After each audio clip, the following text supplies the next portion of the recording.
What's up, Thrashers, and welcome back to the Thrash Maniac 99 YouTube channel, and it's time for the second episode of 5 Questions with yours truly. Basically, answering the 5 questions I got on, or in the comments section of last week's episode. And without further ado, let's do this! Okay, so the first question comes from Red Racer 1985, a.k.a. James Qualls. What's up, buddy? If you had ideas for a Gen 7 car in NASCAR, what would they be? I kind of talked about this more in depth in my, it was one of the last NASCAR videos that wasn't a review video or a WTF Moments video. If I remember what the title was, I think it was like how to fix NASCAR or what's wrong with NASCAR and whatnot. Or what I actually know, it was the if I became the owner of NASCAR, what would I do video. Basically, with a Gen 7 car, if NASCAR is really working on a Gen 7 car, these things have to be put on the cars or done to the cars. To what should they get rid of? They should get rid of the splitter, get rid of the taper spacer, and most importantly, get rid of side force. Because side force is the #1 issue with these race cars today in the Cup Series.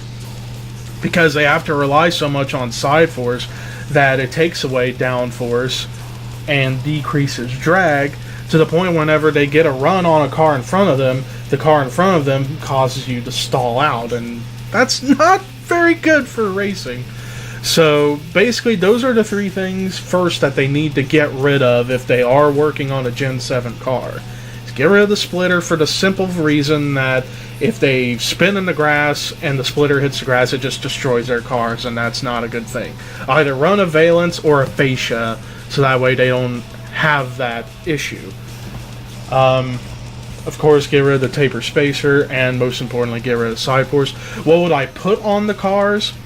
Well, first off, I would make the cars about 4 to 6 inches more narrow, not shorten the height. I understand why they raised the window height of the car, so that way if somebody flipped over and are stuck upside down, they can get out easier, which is a good safety move. But for aero sensitivity, I would make the cars more narrow, like width-wise, so that way it's less aero sensitive. Also, what I would do is implement the brake air ducts on the front of the cars like we saw in the All-Star race at Charlotte this year, because I think that's a good idea to help cool down the tires and the brakes to also give you a bit of an aero advantage. Also, what I would do is put a piece of sheet metal with a fan attached to it over the back of the radiator, so that way it cools the engine down and teams can use the engine more instead of having to buy engines over and over and over. They can use the same engine more, so that way it can save them a lot of money, and it would also help with aerodynamics. And then really the last thing that I would have with the Gen 7 car is make the spoilers big again. Make them about 5-6 inches big, and there you go. That's all you really would have to do with the Gen 7 cars to make it a great race car again, because Car of Tomorrow and Gen 6 have proven to be failures, plain and simple. So NASCAR, do a good job with the Gen 7 car, please. Alright, the next question comes from BlazeLife334. What are your favorite modern rock bands? Well, I don't listen to a lot of like mainstream rock.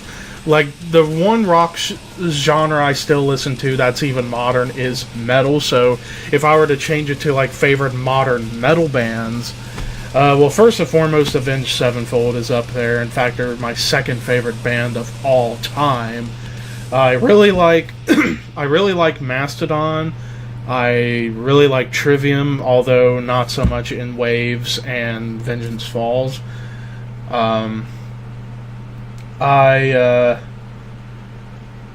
There's just too many to really name off the top of my head right now. I like Power Trip a lot. I like,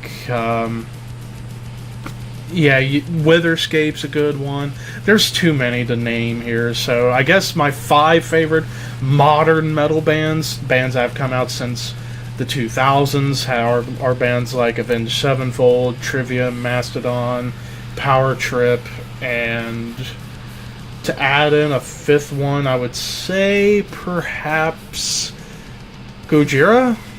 Even though I haven't listened to very much of their stuff, but I've liked what I've heard. So hopefully that was good enough for you, buddy. Next question comes from NASCAR and WWE Fanboy 1990. What would NASCAR look like in the next 5 years? Well, depending on who ends up buying NASCAR from the France family.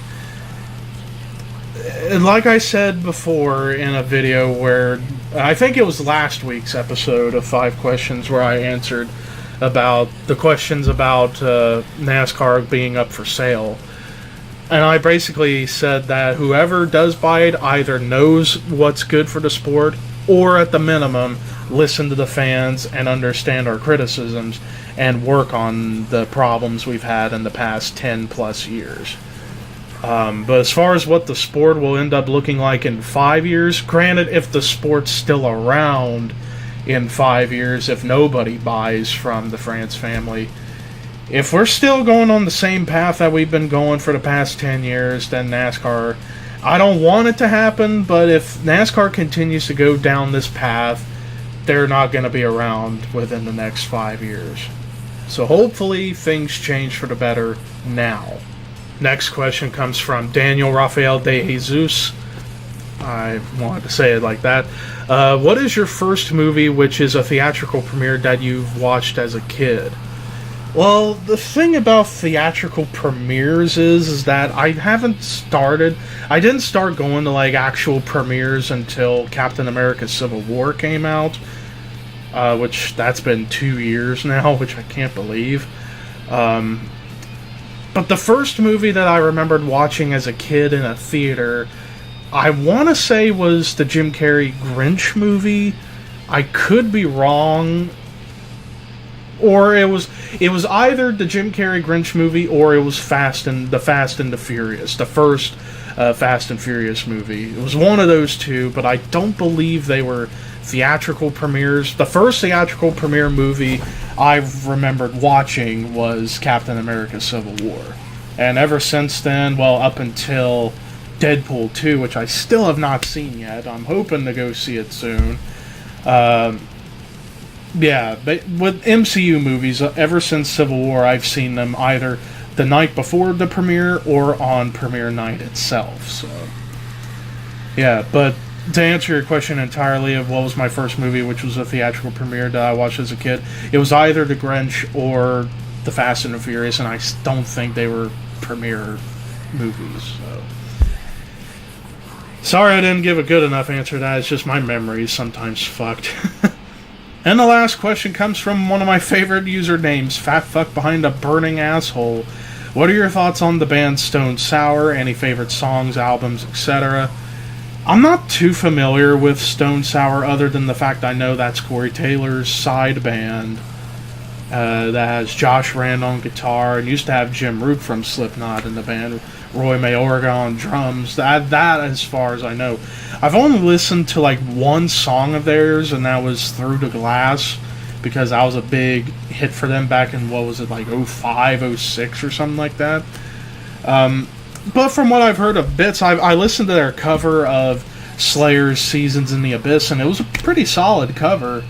So I've liked what I've heard from Stone Sour. I just have not listened to them very much to really have a full opinion on them. And I don't really have a favorite song or album, simply put, because I haven't listened to enough of them to really judge. So sorry I couldn't answer this question any better, but it's just me being honest, you know.